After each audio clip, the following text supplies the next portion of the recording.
ఒక వ్యక్తి నదీ తీరంలో ఒక కోడిని తీసుకుని ఇంటికి తీసుకెళ్లి ఎంతో శ్రద్ధగా చూసుకుంటాడు.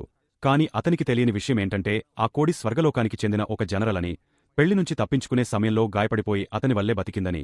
ఆ వ్యక్తి ప్రతిరోజూ రుచికరమైన భోజనం వండిచ్చేవాడు కాని అవన్నీ శాకాహారమే కావడంతో కోడికి చాలా అసంతృప్తిగా ఉండేది. అయినా ఆ వ్యక్తి ఓపికగా తన దగ్గర ఉన్న డబ్బంతా చికిత్సకే ఖర్చు పెట్టేవాడు.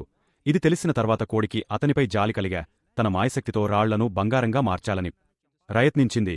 కాని ఆమె శక్తి పూర్తిగా కోలుకోకపోవడంతో బంగారం మళ్లీ రాళ్లుగా మారిపోతుండేది. కోడి పదేపదే మంత్రాలు వేసినా ప్రతిసారి విఫలమయ్యేది.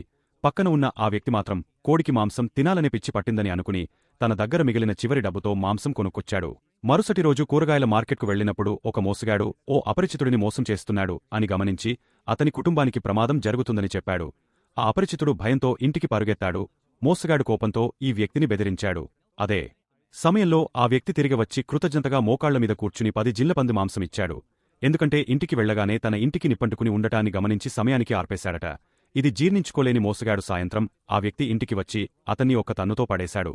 అప్పుడు ఏదో తేడా ఉందని గ్రహించిన ఆ వ్యక్తి పక్కనే ఉన్న రాయిని తోసేగా ఆవరణలో ఉన్న యంత్రాంగం పనిచేయడం ప్రారంభించింది. ఒక్కసారిగా తెల్లని కాంతి మెరుపు కనిపించి ఆ కోడి మానవ రూపంలోకి మారి ఒక్క దెబ్బతో మోసగాళ్లను తరిమేసింది. సాయంత్రం భోజనం చేసిన తర్వాత ఇద్దరు నది తీరంలో నడవడానికి వెళ్లగా ఆ వ్యక్తి జారి నీళ్లలో పడిపోయాడు. ఒడ్డుపై ఉన్న ఆ మహిళకు ఈత రాకపోవడంతో ఆందోళనగా చూస్తూ ఉండిపోయింది. అతను నీటిలో మునిగ కనిపించకపోవడంతో చివరకు ఆమె కూడా నీళ్లలోకి దూకింది. ఆమె నెమ్మదిగా తన వైపు ఈదుతూ రావడం చూసిన అతను కళ్ళు మూసుకుని ప్రశాంతంగా రక్షణ కోసం ఎదురుచూశాడు. కాని ఆమె అతని జుట్టు పట్టుకుని లాక్కొచ్చిందని అతను ఊహించలేదు.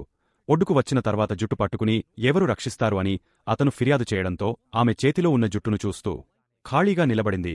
ప్రాణాలు కాపాడినా కృతజ్ఞతలకన్నా నిందలు ఎదురవ్వడంతో కోపంతో వెళ్లిపోతూ మళ్లీ కోడిగా మారిపోయింది. ఆ కోడి మళ్లీ ఆ వ్యక్తి వెంట ఇంటికి వెళ్లాల్సి వచ్చింది.